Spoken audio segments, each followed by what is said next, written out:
വഴിയിൽ ഒരു മഹത്തായ ഇസ്ലാമില്ലേ? നബി സല്ലല്ലാഹു അലൈഹി വസല്ലം തങ്ങളുടെ പേരിൽ മൗലിദ് ഓതിയത് ആരൊക്കെയാണ്? സഹാബത്ത് മുതൽ ഇങ്ങോട്ട് എല്ലാ മഹാന്മാരും മദ്ഹ് ചൊല്ലിയില്ലേ?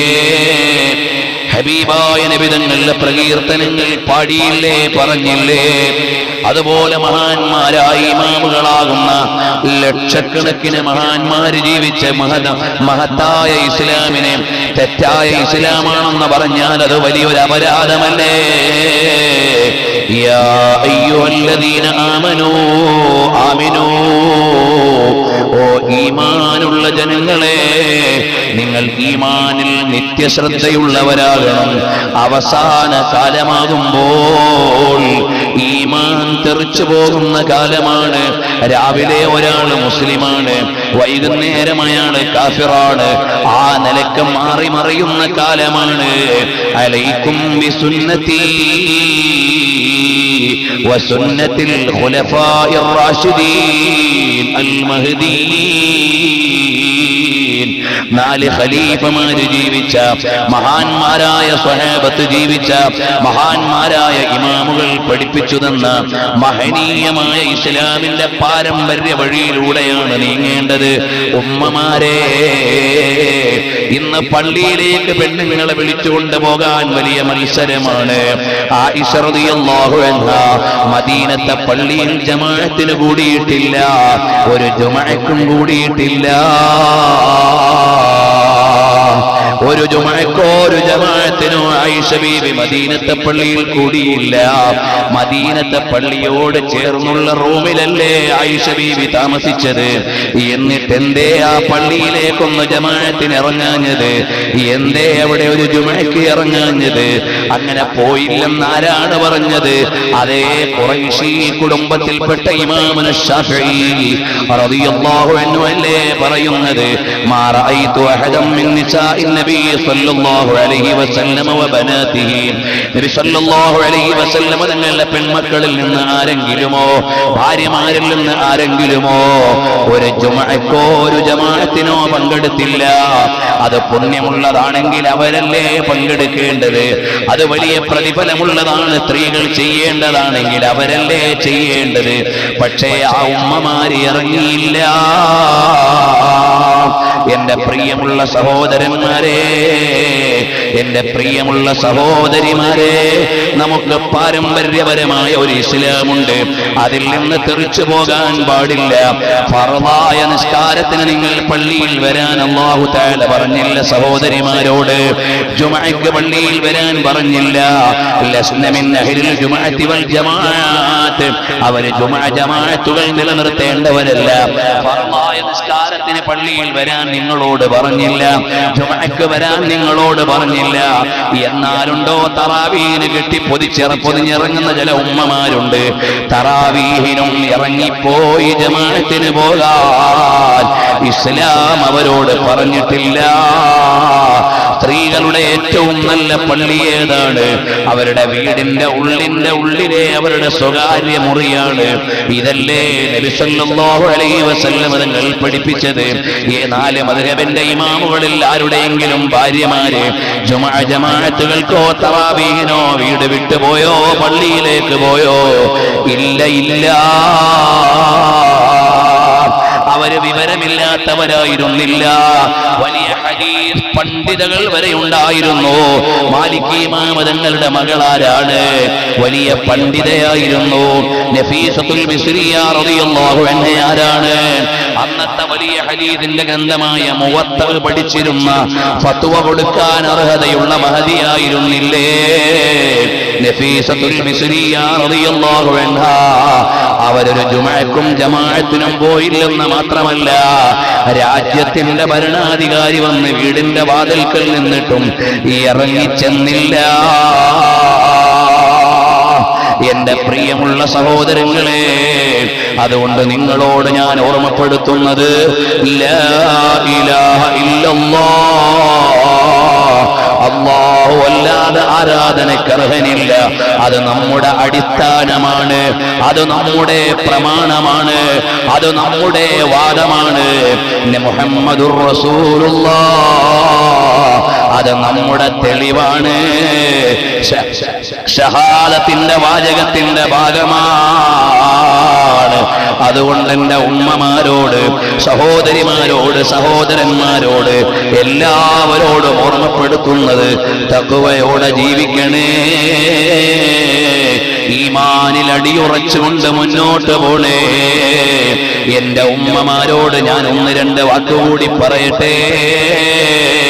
എന്റെ പെങ്ങന്മാരെ, നബി സല്ലല്ലാഹു അലൈഹി വസല്ലം തങ്ങൾ കളവ് പറയുമോ ഇല്ലേ എന്നൊരു ചർച്ച പോലും ദുനിയാവിൽ ആവശ്യമില്ലല്ലോ.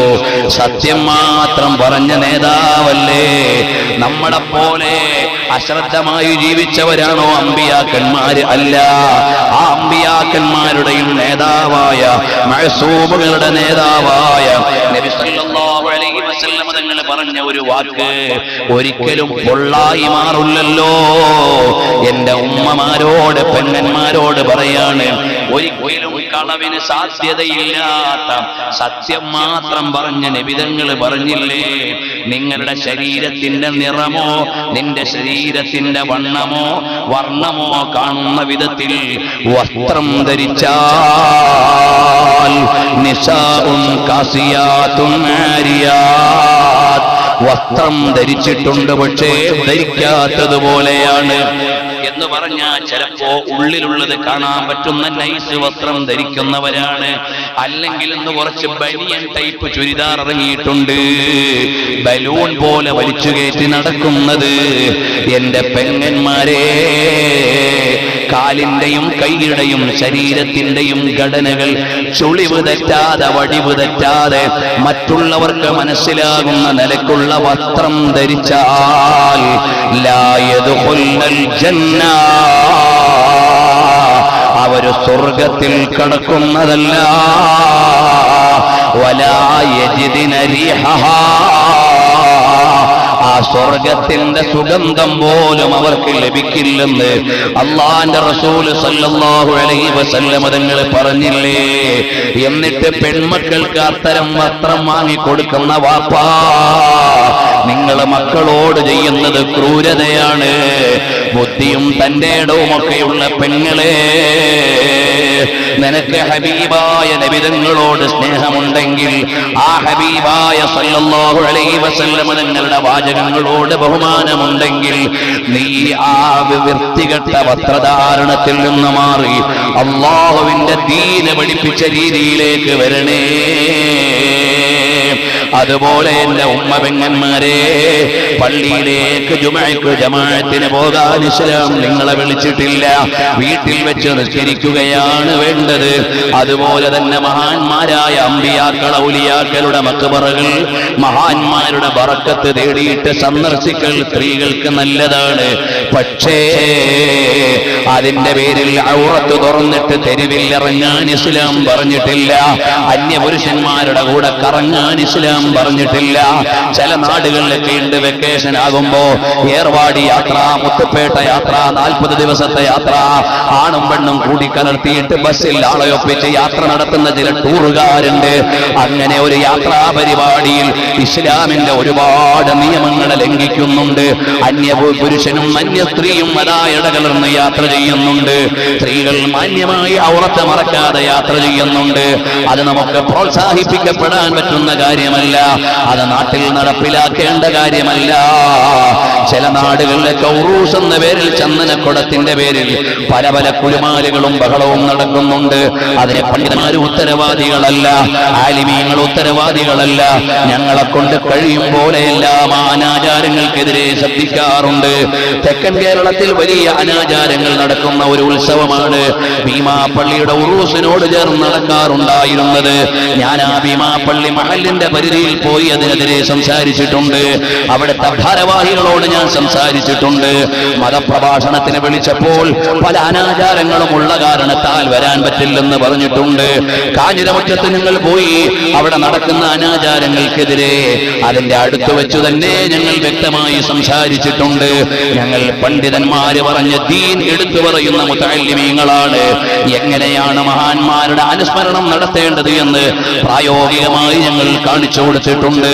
അതുകൊണ്ട് തന്നെ സാധാരണക്കാരെ, ദീനിന്റെ ഒരു നിയമങ്ങളെയും നിങ്ങൾ ലംഘിക്കാൻ പാടില്ല.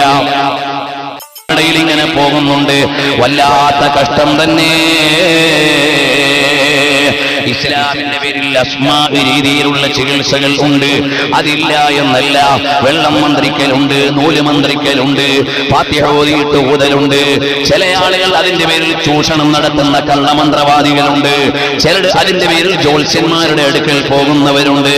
ജ്യോത്സ്യന്മാരുടെ അടുക്കൽ പോകാൻ പാടില്ല, കണക്കന്മാരുടെ അടുക്കൽ പോകാൻ പാടില്ല. അതേ സമയത്ത് അല്ലാഹുവിന്റെ അസ്മാഉകൾ ചൊല്ലിയിട്ട് നല്ല രീതിയിൽ അതാ മന്ത്രിക്കുന്നവരുണ്ട്, ചികിത്സിക്കുന്നവരുണ്ട്, ദീനിന്റെ ശിആറുകൾ പാലിക്കുന്നവരുണ്ട്. അവരെ സമീപിക്കുന്നത് കൊണ്ടോ ചികിത്സ ചെയ്യുന്നത് കൊണ്ടോ കുഴപ്പമില്ല. അതേ സമയത്ത് അതിന്റെ പേരിലുള്ള കള്ളനാണയങ്ങളെ സമീപിക്കാൻ പാടില്ല. അല്ലാഹുവിന്റെ ദീൻ അതൊരു മേഖലയിലും ലംഘിച്ചുകൂടാ. ചില ആളുകൾക്ക് ഇതൊന്നും പറയാൻ നേരമില്ല. ഞങ്ങൾ ഇവിടെയുള്ള യാതൊരു അനാചാരത്തിനുമെതിരെ മിണ്ടൂല, കാരണം ഞങ്ങൾ എതിർത്താൽ ഇവിടെ വളർന്നു പോകുമെന്ന് വിചാരിച്ച് ഖബർ വരെ മൗനം വീക്ഷിക്കുന്ന ആളുകളുണ്ട്. സമുദായത്തിൽ എന്തെല്ലാം അനാചാരം നടക്കുന്നു, സമുദായത്തിൽ എന്തെല്ലാം തെറ്റായ വിശ്വാസം വെച്ച് പുലർത്തുന്നു, അതിനെതിരെ ശബ്ദിക്കാൻ ആളുകളില്ലാത്തൊരു കാലം, വല്ലാത്ത ഘട്ടം തന്നെ. എന്തൊരു ദുഃഖമാണ്. ഉത്തരവാദിത്തപ്പെട്ട ആലിമീങ്ങൾ ആ ദൗത്യം നിർവഹിക്കണം. ഉത്തരവാദിത്തപ്പെട്ട മഹല്ല് ഭാരവാഹികൾ ആ ദൗത്യം നിർവഹിക്കണം. ഓരോ നാട്ടിലുമുള്ള ജനങ്ങൾക്ക് ദീന് പറഞ്ഞു കൊടുക്കണം. അല്ലാതെ അവിടെ വരുന്ന അനാചാരങ്ങളുടെ മുമ്പിൽ മൗനം ദീക്ഷിക്കാൻ പാടില്ല. നമ്മളിത് പറയുന്നത് ഇവിടെ എന്തെങ്കിലും ഒരു സാമ്പത്തിക ലാഭത്തിന് വേണ്ടിയല്ല, നിങ്ങൾ എന്തെങ്കിലും സാമ്പത്തികമായി സഹായിക്കാനല്ല. ഞങ്ങളിവിടെ വേദിയൊരുക്കിയത്, ഞങ്ങളിത് പറയുന്നത് അല്ലാഹുവിന്റെ വജ്ഹിന് വേണ്ടിയാണ്. അല്ലാഹുവേ, ഒരു സംഘാടകരും എന്തു തന്നാലും അതെല്ലാം ദുനിയാവിൽ പരിമിതപ്പെടുന്നതാണ്. ഞങ്ങളിവിടെ നിന്റെ ദീന് പറയുന്നത് നിന്റെ വജ്ഹിന് വേണ്ടിയാണ്. ആ ഒരു ഇഖ്ലാസ് ഞങ്ങൾക്ക് നൽകണേ റഹ്മാനേ. നാല് കഥ പറഞ്ഞ് പാട്ടുപാടി സുഖിപ്പിച്ചു പോകാൻ അറിയാഞ്ഞിട്ടല്ല, പക്ഷേ ജനങ്ങൾ ഹറാമ് ചെയ്യുമ്പോൾ അതിലേക്ക് പെടരുതേ എന്ന് പറയൽ മുത്തഅല്ലിമീങ്ങളുടെ ബാധ്യതയാണ്.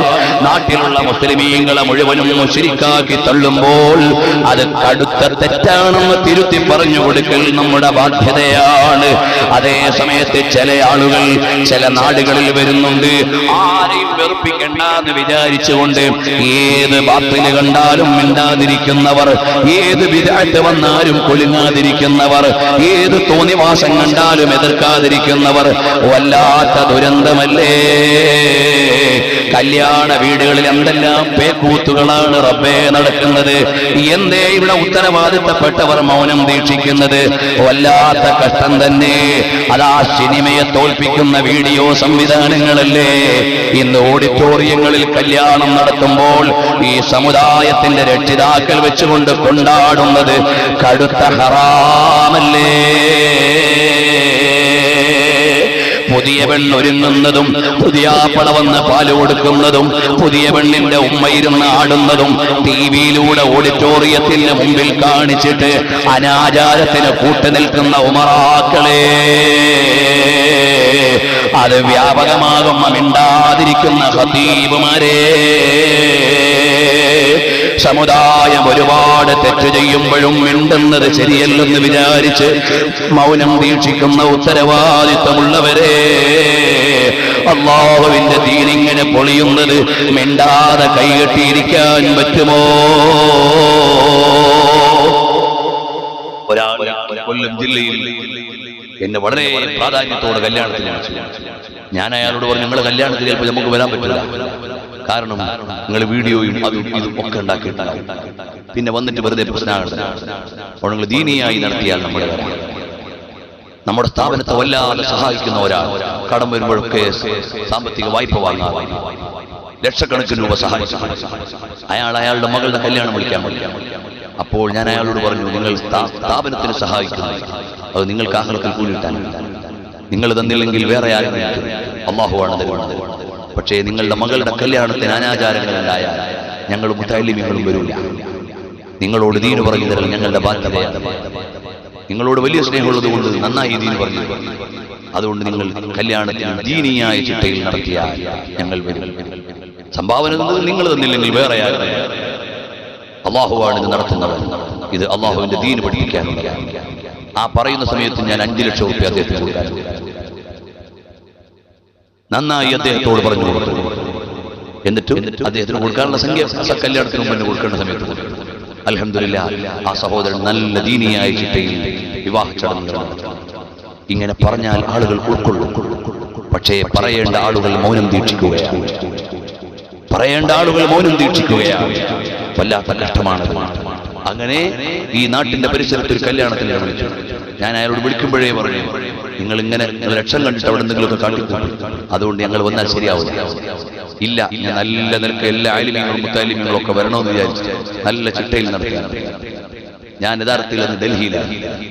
ഇയാളുടെ ക്ഷണം കൊണ്ട് അവിടുന്ന് തന്നെ ഈ കല്യാണത്തിന് പ്രത്യേകിച്ച് എന്റെ കൂടെ സിയാറത്തിലാണ് മുത്താലിമ്യങ്ങളെല്ലാം അവിടെ നിർത്തിയിട്ട് ഞാൻ പോകുന്നു. ഒരു ട്രെയിനിൽ പിന്നീട് പോരട്ടെ, നമുക്കിവിടെ കല്യാണത്തിന് വന്നപ്പോഴിന്നാലില്ല. അവിടെ ഓഡിറ്റോറിയത്തിന്റെ ഉള്ളിൽ പെണ്ണ് ഒരുങ്ങി ഇരിക്കുകയൊക്കെ ചെയ്യുന്ന സ്ഥലങ്ങളെല്ലാം കാണിച്ചുകൊണ്ട് കുറെ ടിവിയും സ്ക്രീനും വീഡിയോയും എല്ലാം. അവിടെ ചെന്നിട്ട് ഞാൻ അയാളോട് പറഞ്ഞു, ഇവിടുത്തെ നിക്കാഹിന് നിൽക്കാൻ പറ്റില്ല. കാരണം നിങ്ങൾ ഞങ്ങളോട് പറഞ്ഞതിനപ്പുറമാണ് ചെയ്യുന്നത്. ഞങ്ങളില്ലെങ്കിൽ കല്യാണം നടന്നേക്കും, പക്ഷേ അള്ളാഹുവിന്റെ ദീൻ നിങ്ങളെപ്പോലുള്ള ഉമറാക്കൾ നശിപ്പിക്കരുത് എന്ന് അയാളോട് പറഞ്ഞിട്ട് ഞാൻ അവിടുന്ന് പോകുന്നു. അയാളെ കല്യാണത്തിന് കൂടി നിക്കാഹിന് പോയില്ല. അപ്പൊ ചിലർ ചോദിക്കുമ്പോൾ നിങ്ങൾ പോയതുകൊണ്ട് കല്യാണം മുടങ്ങുമൊന്നുമില്ല. പക്ഷേ അള്ളാഹുവിന്റെ ദീൻ പൊളിച്ചടുക്കിയിട്ട് കല്യാണം നടത്തിയാൽ അതിൽ ബർക്കത്തുണ്ടാവൂല. ഇവിടെ ഒരുപാട് സുന്നത്ത് ജമാഅത്തിന്റെ പ്രവർത്തകരുണ്ട്. നിങ്ങളുടെ ഒക്കെ മക്കളുടെ കല്യാണത്തിൽ അള്ളാഹുവിന്റെ ദീനിന്റെ ചിട്ടയനുസരിച്ച് നിങ്ങൾ നടത്തണം. ചെറുപ്പക്കാരായ സുന്നത്ത് ജമാഅത്തിന്റെ പ്രവർത്തകരോട് പറയുന്നു, നമ്മൾ വിവാഹം കഴിക്കുമ്പോൾ അള്ളാഹുവിന്റെ ദീൻ അതിന്റെ ചിട്ടകൾ പാലിച്ചുകൊണ്ടാവണം. നമ്മൾ മാതൃകകളാവണം. അള്ളാഹു നിഅമത്ത് നൽകിയതിൽ അവനോട് ശുക്ർ ചെയ്തുകൊണ്ട് നല്ല ദീനിയായ കല്യാണ ചടങ്ങുകൾ ആളുകൾക്ക് കാണിച്ചു കൊടുക്കണം. അതിനാണ് നമ്മൾ സുന്നത്ത് ജമാഅത്തിന്റെ പ്രവർത്തകരായത്, SYS-കാരായത്, SSF-കാരായത്. ഇനി ആ സംഘടനയിൽ ഒന്നുമില്ലാത്ത നല്ല ദീനിയായി ജീവിക്കുന്ന ഒരു കൂട്ടത്തിലുണ്ട്. അല്ലാഹു തആല നമ്മളെല്ലാവരെയും സ്വീകരിക്കുമാറാകട്ടെ. അതുകൊണ്ട് എല്ലാവരോടും പറയാനുള്ളത്, നമുക്ക് ഏറ്റവും വലുത് അള്ളാഹുവിന്റെ ദീനാണ്. നബി സല്ലല്ലാഹു അലൈഹി വആലിഹി വഅസ്ഹാബിഹി വസല്ലം തങ്ങൾ അവിടുന്ന് ഏറ്റവും പ്രിയപ്പെട്ട സ്വഹാബികൾ വന്നിട്ട് എന്തെങ്കിലും ചെറിയൊരു കാര്യം പറഞ്ഞാൽ സ്വഹാബത്തിനോട് വലിയ കടുപ്പം പറയും നബി സല്ലല്ലാഹു അലൈഹി വസല്ലം. കാരണം അവർ സ്വർഗ്ഗത്തിന്റെ നേതാക്കളാവേണ്ടതാണ്. ഫാത്തിമ റളിയല്ലാഹു അൻഹ കഴുത്തിൽ ഒരു അനുവദിക്കപ്പെട്ട മാല ഇട്ടുകൊണ്ട് വന്നതാണ്. അപ്പോഴും നബി തങ്ങൾക്ക് തോന്നില്ല, എന്റെ മോള് ഫാത്തിമയ്ക്ക് ദുനിയാവിനോട് ഹുബ്ബ് കൊടുക്കുമോന്നൊരു പേടി. സാധാരണ ഒരു പെണ്ണിട്ടാൻ നബി തങ്ങൾക്ക് ബേജാറില്ല. കാരണം അവിടുത്തെ മകൾ ഏറ്റവും ഉയർന്ന സ്ഥാനത്ത് ദീന് പാലിക്കണം. അതായിരുന്നു നബി സല്ലല്ലാഹു അലൈഹി വസല്ലം ചിന്ത. അതുകൊണ്ടല്ലേ നബി സല്ലല്ലാഹു അലൈഹി വസല്ലമയോട് വളരെ അടുത്തവരെല്ലാം ശുഹദാക്കളാണ്. സിദ്ദീഖുൽ അക്ബർ തങ്ങൾ ഉഖറവിയായ ഷഹീദ, ഉമറുൽ ഫാറൂഖ് തങ്ങൾ മിഹ്റാബിൽ ഷഹീദ, ഉസ്മാൻ ഇബ്നു അഫ്ഫാൻ തങ്ങൾ ഖുർആനിന്റെ ഷഹീദ, അലി ഇബ്നു അബി ത്വാലിബ് റളിയല്ലാഹു അൻഹു ഷഹീദ, ഹസനൈനി റസൂലുള്ളാഹി തങ്ങളുടെ കരളിന്റെ കഷ്ണങ്ങളായ മക്കളാണ് രണ്ടുപേരും ശുഹദാക്കളാണ്. ഉസാമത്ത് ഇബ്നു സെയ്ദ് റളിയല്ലാഹു, ബഹുമാനപ്പെട്ട സെയ്ദ് ഇബ്നു ഹാരിസ റളിയല്ലാഹു, നബി തങ്ങൾ പോറ്റു വളർത്തിയ പൊന്നുമോന കഅബാലയത്തിന്റെ മുറ്റത്ത് കൊണ്ട് നിർത്തിയിട്ട് പറഞ്ഞു, ഇതെന്റെ മോനാണ്. ആ നിലക്കുള്ള ആളാണ് ഖുർആനിൽ പേര് പറയപ്പെട്ട ഏക സ്വഹാബി സെയ്ദ് ഇബ്നു ഹാരിസ റളിയല്ലാഹു അൻഹു ഷഹീദ. അവിടുന്ന് വളരെ പ്രിയമുള്ള സഹോദരനാണ്, ഉപ്പാന്റെ സഹോദരന്റെ മകൻ ജഅഫർ ഇബ്നു അബി ത്വാലിബ് റളിയല്ലാഹു അൻഹു ഷഹീദ. നബി തങ്ങൾക്ക് ഏറ്റവും പ്രിയപ്പെട്ട പിതൃ സഹോദരൻ ഹംദത്തുൽ കറാർ റളിയല്ലാഹു അൻഹു ഷഹീദ. എന്തേ നബി തങ്ങളോട് അടുത്തവരെല്ലാം ഷഹീദായത്? ശുഹദാക്കൾക്ക് വലിയ ദർജയാണ്. ശുഹദാക്കൾക്ക് കിട്ടുന്ന ദർജ അവർക്ക് കിട്ടണോ? ഷഹീദാവണം, അല്ലാതെ കിട്ടുമോ? അപ്പൊ നബി സല്ലല്ലാഹു അലൈഹി വസല്ലം ഏറ്റവും പ്രിയപ്പെട്ട ആളുകളൊക്കെ ശുഹദാക്കളാണ്. എന്തിനാണ് അവരിങ്ങനെ പാറിക്കളയ്ക്കും? ജഅഫർ ഇബ്നു അബി ത്വാലിബ് റളിയല്ലാഹു അൻഹു ഒരിക്കൽ നബി സല്ലല്ലാഹു അലൈഹി വസല്ലം ഇരിക്കുമ്പോൾ അസ്മാ ബീവി റളിയല്ലാഹു അൻഹ വന്നപ്പോ പറഞ്ഞു, മോളെ സലാം അടക്കം, നിന്റെ ഭർത്താവ് ജഅഫർ ഇബ്നു അബി ത്വാലിബ് മലക്കുകളുടെ കൂടെ വന്നിരിക്കുന്നു. അല്ലാഹു തആല 2 ചിറകുകൾ മുറിക്കപ്പെട്ട 2 കൈകൾക്ക് പകരം ജഅഫറിന് നൽകിയിരിക്കുന്നു എന്ന് പറഞ്ഞിട്ട് ജഅഫർ ഇബ്നു അബി ത്വാലിബ് റളിയല്ലാഹു അൻഹു വന്ന് പറഞ്ഞ കാര്യങ്ങളെല്ലാം, ഏത് ഷഹീദായ ജഅഫർ റളിയല്ലാഹു അൻഹു വന്ന് പറഞ്ഞ കാര്യങ്ങൾ അസ്മാ ബീവിയോട് പറഞ്ഞു. അപ്പൊ അസ്മാ ബീവി പറഞ്ഞു, ഇത് ശരിയാണ് തങ്ങളെ പറഞ്ഞത്, ഞാൻ പറഞ്ഞാൽ ജനങ്ങൾ ഉൾക്കൊള്ളുക, തങ്ങളൊന്ന് ജനങ്ങളോട് പറയോ? മിമ്പറിന്റെ മേലെ കയറിയിട്ട് പറഞ്ഞു സല്ലല്ലാഹു അലൈഹി വസല്ലം. ഇതൊക്കെ നമുക്ക് പഠിക്കേണ്ടതല്ലേ? അപ്പോൾ SSF-കാരോട് SYS-കാരോട് പറയാതെ നമ്മൾ അങ്ങേയറ്റം ദീനിന്റെ ചിട്ടകൾ പാലിക്കണം. നമ്മൾ മാതൃകകളാകേണ്ടവരാണ്. എല്ലാ മുഅ്മിനീങ്ങളും മുഅ്മിനാത്തുകളും ഈമാനിന്റെ നിയമങ്ങൾ പാലിച്ചുകൊണ്ട് ജീവിക്കണം. നമ്മുടെ ഏറ്റവും വലിയ സ്വത്ത് അൽ ഈമാനു ബില്ലാഹ്, അല്ലാഹുവിലുള്ള വിശ്വാസമാണ്. അത് മാറിപ്പോയിട്ട് പിന്നെ ഏത് അമലുണ്ടായിട്ടും കാര്യമില്ല. അതുകൊണ്ട് മുജാഹിദുകാരുടെ ഈമാൻ ഒരുപാട് അബദ്ധങ്ങൾ പറ്റിപ്പോയതാണ്. നിങ്ങളതിൽ പെട്ട് വഞ്ചിതരാകാൻ പാടില്ല. ജമാഅത്തെ ഇസ്ലാമി പ്രചരിപ്പിക്കുന്ന ഈമാൻ വളരെ അബദ്ധങ്ങൾ നിറഞ്ഞതാണ്. നിങ്ങളതിൽ വീണുപോകാൻ പാടില്ല. തബ്ലീഗ് ജമാഅത്തുകാർ ഔദ്യോഗികമായി അവരുടെ ഗ്രന്ഥങ്ങളിലും അവരുടെ നേതാക്കളും പ്രചരിപ്പിക്കുകയും എഴുതി വെക്കുകയും ചെയ്തത് പ്രകാരം ഒരുപാട് അബദ്ധങ്ങളുള്ളവരാണ്. സാധാരണക്കാരായ ചില ആളുകൾ നിസ്കരിക്കാൻ വിളിച്ചപ്പോൾ പോയി തെറ്റായ അഖീദയിലൊന്നും വീണുപോകാത്ത സാധുക്കൾ ഉണ്ടാകാം. ഞങ്ങൾ അവരെ ആക്ഷേപിക്കുന്നില്ല, കുറ്റപ്പെടുത്തുന്നില്ല. പക്ഷേ അവരോട് ഞങ്ങൾ പറയുന്നത് ഈമാൻ ശരിയാകാതെ അമല് നന്നായിട്ട് കാര്യമില്ല. അതുകൊണ്ട് പാരമ്പര്യപരമായ ഈമാനിലേക്ക് വന്നോ. അല്ലാഹുവിന്റെ ദീൻ അതാണ് ഏറ്റവും വലുത്. ഹബീബായ മുഹമ്മദുർ റസൂലുള്ളാഹ് സല്ലല്ലാഹു അലൈഹി വസല്ലം തങ്ങളെ നന്നായി ഒന്ന് മഹബ്ബത്ത് വെക്കണേ. ഞാൻ നീട്ടുന്നില്ല. എല്ലാവരോടും ഓർമ്മപ്പെടുത്താനുള്ള നമ്മുടെ സ്ഥാപനത്തിൽ നിന്ന് പ്രസിദ്ധീകരിക്കുന്ന ഇൻഫോ ഇസ്ലാം എന്ന മാഗസിന്റെ ഈ ലക്കം കോപ്പികൾ നിങ്ങൾക്ക് ലഭിക്കും. എല്ലാവരും ഓരോ കോപ്പി വാങ്ങണമെന്ന് പറഞ്ഞാൽ ചിലപ്പോൾ എല്ലാവർക്കും തികയില്ല. അതുകൊണ്ട് പരമാവധി ആളുകൾ വാങ്ങണം. അല്ലാഹു സുബ്ഹാനഹു വ തആല സ്വീകരിക്കുമാറാകട്ടെ. സംഘാടകരും ഇൻഷാ അല്ലാഹ് തരും സദസ്സിൽ. അപ്പോൾ ഹബീബായ മുഹമ്മദുർ റസൂലുള്ളാഹി സല്ലല്ലാഹു അലൈഹി വസല്ലം തങ്ങളുടെ സുന്നത്തുകളെ പാലിക്കണം. നബി സല്ലല്ലാഹു അലൈഹി വസല്ലം തങ്ങളെ നന്നായി മഹബ്ബത്ത് വെക്കണം. ആ മഹബ്ബത്തിലായി ജീവിച്ച് ആ സുന്നത്തുകളെ ജീവിതത്തിൽ പകർത്തി അല്ലാഹുവിന്റെ ഹബീബ് സല്ലല്ലാഹു അലൈഹി വസല്ലം തങ്ങൾക്ക് സുന്നത്തുകൾ പാലിക്കുന്നവരോട് വലിയ ഇഷ്ടമാണ്, വലിയ സ്നേഹമാണ്. ഇസ്ലാം മരിക്കുന്നത് സുന്നത്തുകൾ മരിച്ചിട്ടാണ്. അതുകൊണ്ട് ജീവിതത്തിൽ സുന്നത്തുകൾ മരിക്കാൻ അവസരം നൽകരുത്. സുന്നത്തുകൾ ഹയാത്താക്കണം. ദീനിന്റെ മജ്‌ലിസുകൾ അതിന്റെ ശിആറുകൾ ഉള്ളതാകണം. കളിക്കാനും ചിരിക്കാനും ബഹളം വെക്കാനും ഉള്ളതല്ല വഅദിന്റെ മജ്‌ലിസുകൾ. അത് ജനങ്ങളെ തഖ്വയിലേക്ക് ക്ഷണിക്കാനാണ്, ഈമാനിലേക്ക് ക്ഷണിക്കാനാണ്. പക്ഷേ എന്തു ചെയ്യാനാണ്?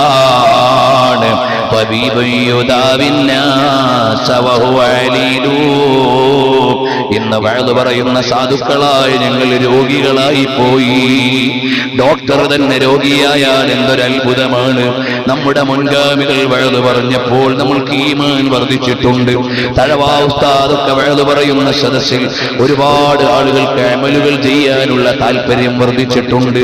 കാരണം അവിടുന്ന് വലിയ ഇൽമിന്റെ ഉടമയായിരുന്നു, വലിയ സ്വലാഹിയത്തിന്റെ ഉടമയായിരുന്നു. അതാണ് നമുക്ക് അവരെ കുറിച്ച് അറിയുന്ന അറിവുകളെല്ലാം.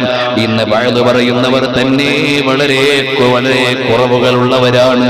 അല്ലാഹു നമ്മളെ നന്നാക്കി തരട്ടെ. എല്ലാ സഹോദരങ്ങളും എഴുന്നേറ്റ് ഒരു 2-3 മിനിറ്റ് അടുത്തേക്ക് നിന്നാൽ പ്രിയമുള്ള സഹോദരങ്ങൾ, പുറത്തുള്ളവരൊക്കെ ഹബീബായ മുഹമ്മദുർ റസൂലുള്ളാഹ് സല്ലല്ലാഹു അലൈഹി വസല്ലം തങ്ങളെ മഹബ്ബത്ത് വെക്കണം. അതാണ് നമ്മുടെ ഏറ്റവും വലിയ മരുന്ന്. ഹബീബായ നബി തങ്ങളോടുള്ള ഇഷ്കാണ്, മഹബ്ബത്താണ്. ഹബീബായ നബി തങ്ങളെ ഒരു തവണയെങ്കിലും ഒന്ന് കിനാവിൽ കാണണ്ടേ മോനെ. എല്ലാ ഇമാമിയങ്ങളും കണ്ടുപോയി.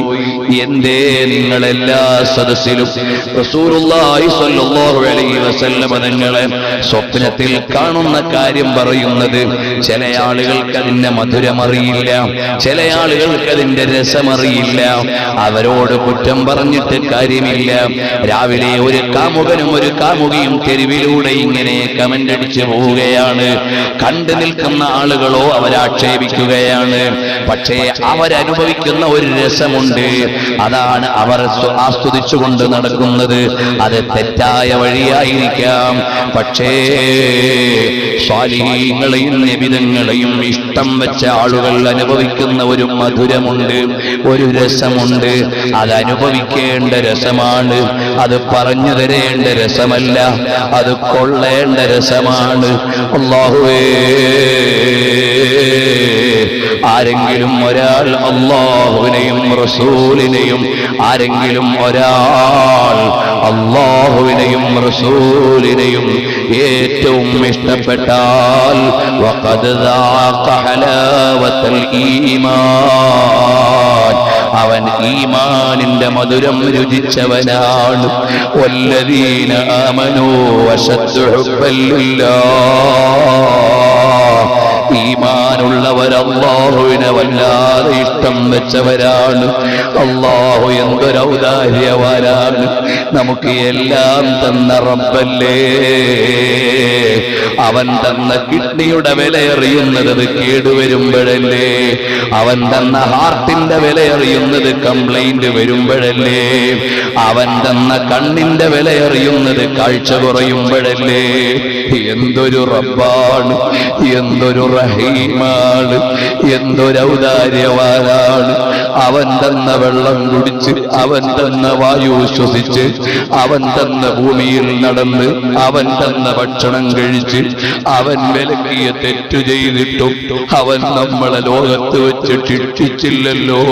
അവനെന്തൊരു ഔദാര്യവാനാണ്.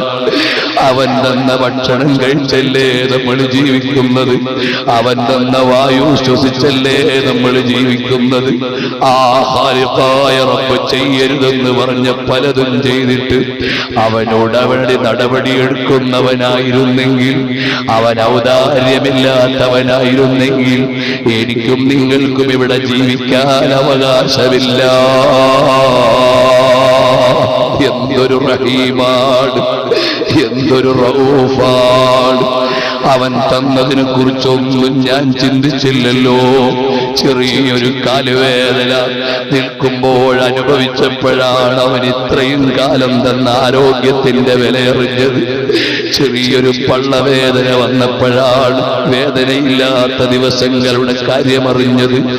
എന്തൊരു റബ്ബാണ് അല്ലാഹ്. നിന്നെ ഓർത്ത് പിടയ്ക്കുന്നൊരു കൽബ് തരണം റഹ്മാനേ. നിന്റെ ജലാലത്തിനെ ചിന്തിക്കുന്നൊരു മനസ്സ് തരണം റഹ്മാനേ. നീ വലിയ റഹീമാണ്, നീ വലിയ അഫ്വാണ്. അല്ലെങ്കിൽ ഞങ്ങൾക്ക് ഇവിടെ ജീവിക്കാൻ അവകാശമില്ല. നീ തന്ന നാവ് കൊണ്ട് ഞങ്ങൾ കളവ് പറഞ്ഞു, നീ അപ്പോൾ തന്നെ നാവൂരിക്കളയുന്നവനാണെങ്കിൽ ഞങ്ങൾക്ക് നാവുണ്ടാകുമായിരുന്നില്ല. നീ തന്ന കണ്ണുകൊണ്ട് ഞങ്ങൾ നീ വിലക്കിയത് കണ്ടുപോയി. അപ്പോഴേ നീ കാഴ്ച എടുത്തു കളഞ്ഞെങ്കിൽ ഞങ്ങൾക്കിവിടെ ആർക്കാണ് കണ്ണുണ്ടാവുക? അല്ലാഹ്, നീ എന്തൊരൗദാര്യവാനാണ്, നീ എന്തൊരൗദാര്യവാനാണ്. നിന്റെ അനന്തമായ പൊറുക്കല് ഞങ്ങൾക്ക് തരണം റഹ്മാനേ. നിന്റെ വിട്ടുവീഴ്ച ഞങ്ങൾക്ക് തരണം റഹ്മാനേ. നിന്റെ റഹ്മത്തിന്റെ ചിറക് ഞങ്ങൾക്ക് അനുവദിച്ചു തരണം റഹ്മാനേ. ഉമ്മമാരെ നല്ലതുപോലെ ചിന്തിച്ച് ജീവിച്ചോ. അല്ലാഹുവിനെ മറന്നിട്ട് തെരുവിൽ ടൂ വീലറിൽ കറങ്ങി അന്യപുരുഷന്റെ മുമ്പിൽ തെരുവ് തെണ്ടുന്ന ചില സഹോദരിമാരുണ്ട്. ഒരിക്കലും അനുവദിച്ചുകൂടാത്ത കാര്യമാണ്. വഖർന ഫീ ബുയൂതികുന്ന വലാ തബറജ്ന തബറുജൽ ജാഹിലിയ്യത്തിൽ ഊലാ വഅഖിംനസ് സ്വലാ. കോളേജ് കുമാരിമാർക്ക് ടൂ വീലർ വാങ്ങിക്കൊടുത്തിട്ട് വാപ്പമാര് ഗമനടിച്ച് നടക്കുന്നു. എന്തൊരു ധിക്കാരമാണ് നിങ്ങൾ ചെയ്തത്. ജാഹിലിയ്യ കാലഘട്ടത്തിൽ പെണ്ണ് ഔറത്ത് തുറന്നിട്ട് തെരുവ് തെണ്ടിയപ്പോ നബിതങ്ങളല്ലേ ചിട്ടയിൽ പെണ്ണിനെ വീട്ടിലേക്ക് കൊണ്ടുവച്ചത്. ആ പെണ്ണിനെയല്ലേ നീ തെരുവിൽ ഇറക്കിയത്. ഭാര്യയ്ക്ക് ടൂ വീലർ വാങ്ങിക്കൊടുത്തിട്ട് ഗമയിൽ നടക്കുന്ന ഭർത്താവേ, നീ അല്ലാഹുവിനെ മറന്നുപോയോ? രാവിലെ ടൂ വീലറും എടുത്ത് അരയും തലയുമൊക്കെ തുറന്നിട്ട് അതാ തെരുവിൽ കറങ്ങുന്ന പെങ്ങളെ, നീ റസൂലുള്ളാഹിനെ മറന്നുപോയോ? ഹബീബായ തങ്ങളെ വിട്ടുമറന്നുപോയോ? ആ മുത്തുനബി തങ്ങളുടെ മകള് ഫാത്തിമ ബീവി അവിടുത്തെ ശരീരത്തിന്റെ ഒരു ഭാഗവും ഒരന്യപുരുഷനും കണ്ടില്ലല്ലോ മോളെ. ആയിഷ ബീവി നബി സല്ലല്ലാഹു അലൈഹി വസല്ലം തങ്ങൾ വഫാത്തായി 4 ഖലീഫമാരുടെയും ഭരണം കഴിയുന്നത് വരെ ജീവിച്ചിട്ടും ഒരന്യപുരുഷന്റെ മുമ്പിലും ഇറങ്ങിയില്ലല്ലോ മോളെ. അവരല്ലേ സ്വർഗത്തിലെ നേതാക്കൾ, അവരല്ലേ സ്വർഗത്തിലെ നായകിമാർ, അവരുടെ പിന്നിലല്ലേ നമുക്ക് പോകേണ്ടത്. അതുകൊണ്ട് ഉമ്മമാരെ നല്ല ചിട്ടയിൽ ജീവിക്കണമെന്ന് അല്ലാഹുവിന്റെ പേരിൽ ഞാൻ നിങ്ങളോട് നസീഹത്ത് ചെയ്യുകയാണ്. തഖ്വയുണ്ടാകണമെന്ന് ഞാൻ എൻ്റെ നഫ്സിനോടും നിങ്ങളോട് ഓർമ്മപ്പെടുത്തുകയാണ്. അല്ലാഹുവേ, ഈമാൻ ഞങ്ങൾക്ക് വർദ്ധിപ്പിച്ചു തരണം റഹ്മാനേ. ഹബീബായ നബി തങ്ങളോട് ഞങ്ങൾക്ക് ഹുബ്ബ് നൽകണം റഹ്മാനേ. എല്ലാ ഇമാമീങ്ങളും റസൂലുള്ളാഹിനെ കണ്ടുപോയി. ഞങ്ങൾക്കും ഒരുപാട് തവണ ഹബീബിനെ ഒന്ന് കാണണം. കണ്ടില്ലേ ഇമാമുന തബരി റഹിമഹുല്ലാഹ്, ലോകത്തറിയപ്പെട്ട മുഫസ്സിറല്ലേ, തഫ്സീറിന്റെ പണ്ഡിതന്മാരിൽ വലിയ അത്ഭുതമല്ലേ. മഹാനവറുകൾ പറയാണ്, എനിക്കിങ്ങനെ ദീനിന് ഖിദ്മത്ത് ചെയ്യാനുള്ള അവസരം കിട്ടിയത് എന്റെ വാപ്പ ഒരു സ്വപ്നം കണ്ടു. ആ സ്വപ്നം എന്താണ്? ഞാനാകുന്ന മകൻ റസൂലുള്ളാഹി സ്വല്ലല്ലാഹു അലൈഹി വസല്ലം തങ്ങളുടെ മടിയിൽ ഇരിക്കുകയാണ്. കയ്യിൽ ഒരു പാത്രമുണ്ട്, അതിൽ കുറെ ചരൽക്കല്ലുകളുണ്ട്. ഞാൻ ഹബീബായ നബി തങ്ങളുടെ മടിയിൽ നിന്ന് കളിക്കുകയാണ്. അപ്പോഴോ കല്ലെടുത്ത് അങ്ങോട്ടും ഇങ്ങോട്ടും ഒക്കെ എറിയുകയാണ്. എന്റെ വാപ്പ കണ്ട സ്വപ്നമാണ്. ഞാനാകുന്ന മകൻ മുത്തുനബി തങ്ങളുടെ മടിയിൽ ഒരു കളിപ്പാത്രത്തിൽ കല്ല് വെച്ച് എറിഞ്ഞ് കളിക്കുന്നു, പുറത്തേക്ക് ഇങ്ങനെ എറിയുന്നു. അക്കാലത്തെ ആലിമീങ്ങളോട് അതിന്റെ വിശദീകരണം ചോദിച്ചപ്പോൾ അവര് പറഞ്ഞ മറുപടി, നിങ്ങളുടെ മകൻ നാളെ ഇൽമിന്റെ വലിയ കേന്ദ്രമാകും. അതാ വളരെ ഗഹനമായ ഇൽമിന്റെ രഹസ്യങ്ങൾ ലോകത്ത് സാധാരണക്കാർക്കും വലിയവർക്കും പറഞ്ഞു വിതരണം ചെയ്യുന്ന ആളാകുമെന്ന് ആ സ്വപ്നത്തിന്റെ വ്യാഖ്യാനം ഇമാമിങ്ങൾ പറഞ്ഞു കൊടുത്തു. അതുപോലെ തന്നെ ഇമാമുന തബരി റഹിമഹുല്ലാഹി മാറിയില്ലേ. ശാഫി ഇമാം തങ്ങൾ സ്വപ്നത്തിൽ ഹബീബിനെ കണ്ടില്ലേ. അഹ്മദ് ബിൻ ഹംബൽ ശൈബാനി തങ്ങൾ കണ്ടില്ലേ. ആ ഇമാമിങ്ങളെല്ലാം കണ്ടത് പറഞ്ഞ ബർക്കത്ത് കൊണ്ട് ഒരുപാട് തവണ ഞങ്ങൾക്കും റസൂലുള്ളാഹിനെ കണ്ട് അല്ലാഹുമ്മ അരിഫ്നാ വജ്ഹഹു, അല്ലാഹുമ്മ അരിഫ്നാ വജ്ഹഹു, അല്ലാഹുമ്മ അരിഫ്നാ വജ്ഹഹു. അവിടുത്തെ മുഖം നന്നായി കണ്ട് മനസ്സിലാക്കി നാളെ പരലോകത്ത് ചെല്ലുമ്പോൾ അനസ് ബിൻ മാലിക് തങ്ങൾ ഓടിച്ചെല്ലുന്നതാണ്.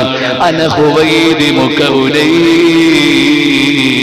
ഓ തങ്ങളെ, തങ്ങൾക്ക് സേവനം ചെയ്ത കുഞ്ഞനസാണ് നബിയേ എന്ന നിലക്ക് ഓടിച്ചെല്ലുമ്പോ അതിന്റെ പിന്നിൽ അനസ് ബിൻ മാലിക് തങ്ങളെ ഇഷ്ടം വെച്ച് പറഞ്ഞവരാണ് ഞങ്ങൾ എന്ന നിലക്കൊന്ന് ഓടിച്ചെന്ന് മുത്തുനബി തങ്ങളുടെ കാൽക്കലൊന്ന് വീഴാൻ കൊതിയുണ്ട് റബ്ബേ.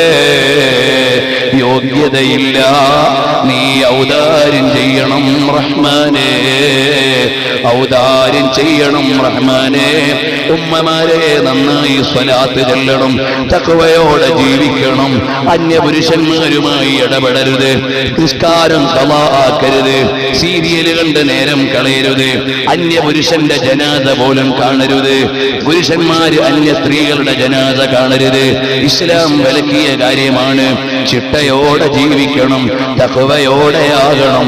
ഞാൻ വഅദ് പറയാൻ അർഹനല്ല, ഞാൻ തന്നെ വലിയ മോശക്കാരനാണ്. ഈ കൂട്ടത്തിൽ ഏറ്റവും മോശക്കാരൻ ഞാൻ തന്നെയാണ്. കാരണം ജനങ്ങളെ ഉപദേശിക്കുന്നുണ്ട്, പക്ഷേ വലിയ തഖ്വയോടെ ജീവിക്കാൻ കഴിയാത്തൊരു സാധുവാണ്. നിങ്ങളൊക്കെ നിങ്ങൾക്ക് ദുആ ചെയ്യണം. അല്ലാഹുവേ, കബറ മഖ്തൻ ഇൻദല്ലാഹ്, അല്ലാഹുവിന്റെ കോപം ലഭിക്കുന്ന ചില വഅദുകാരുണ്ട്. അക്കൂട്ടത്തിൽ ഞങ്ങളെ പെടുത്തരുത് റഹ്മാനേ. ഞങ്ങൾ ഇമാമിങ്ങളെ പോലെ വഅദ് പറയാൻ അർഹരല്ല, പക്ഷേ ആ ഇമാമിങ്ങളുടെ പേര് പറയാൻ കൊതിക്കുന്നവരാണ്. അതുകൊണ്ട് ഞങ്ങളെ ഒന്ന് നന്നാക്കി തരണം റഹ്മാനേ. ഞങ്ങൾക്ക് വഴി കാണിച്ചു തന്ന വലിയ ഇമാമിങ്ങളുണ്ട്, അവരുടെ ഖാദിമീങ്ങളാക്കണം റഹ്മാനേ. ഈ നാടിന്റെ പരിസരത്ത് കഴിഞ്ഞുപോയ അബ്ദുല്ലാഹിൽ ജൗഹരി ഉസ്താദ്, അതുപോലെ തന്നെ ഉമേനല്ലൂർ ഉപ്പാപ്പ അവറുകള്, അതുപോലെ തന്നെ ബഹുമാനപ്പെട്ട തഴവ ഉസ്താദ് അവറുകള്, അതുപോലെ ബഹുമാനപ്പെട്ട റഈസുൽ ഉലമാ ശിഹാബുദ്ദീൻ ഉസ്താദ് അവറുകള്, കരുനാഗപ്പള്ളി അബൂബക്കർ മുസ്ലിയാർ അവറുകള്, അതുപോലെ ഞങ്ങളുടെ നാട്ടിൽ കഴിഞ്ഞുപോയ അലവിക്കുഞ്ഞു ഉസ്താദ് അടക്കമുള്ള വലിയ വലിയ ആലിമീങ്ങളുണ്ട്. അവരുടെയൊക്കെ ദറജ ഉയർത്തണേ റബ്ബേ. അവര് തന്ന ദീന് തെറ്റില്ലാതെ പറഞ്ഞു കൊടുക്കാൻ ഞങ്ങൾക്കൊരു ഭാഗ്യം തരണേ റബ്ബേ. ഞങ്ങൾക്കൊന്ന് ഔദാര്യം ചെയ്യണേ റബ്ബേ. ഞങ്ങൾക്ക് കിതാബ് പറഞ്ഞു തന്ന ഉസ്താദുമാരുണ്ട്. എന്റെ ഒരു ഉസ്താദ് അവറുകൾ മരണപ്പെട്ടതിന്റെ ആണ്ടിന്റെ ദിവസങ്ങളാണ്. തരുവർ അഹ്മദ് മുസ്ലിയാര് നവ്വറല്ലാഹു മർഖദഹു ദറജ ഉയർത്തണേ അല്ലാഹ്.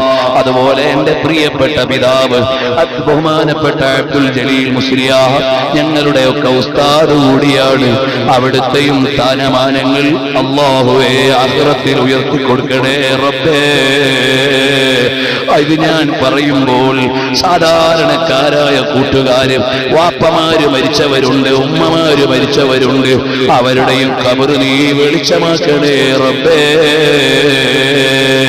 മൗലായ സല്ലി വസല്ലിം ദായിമൻ അബദാ അലാ ഹബീബിക ഖൈറിൽ ഖൽഖി കുല്ലിഹിം.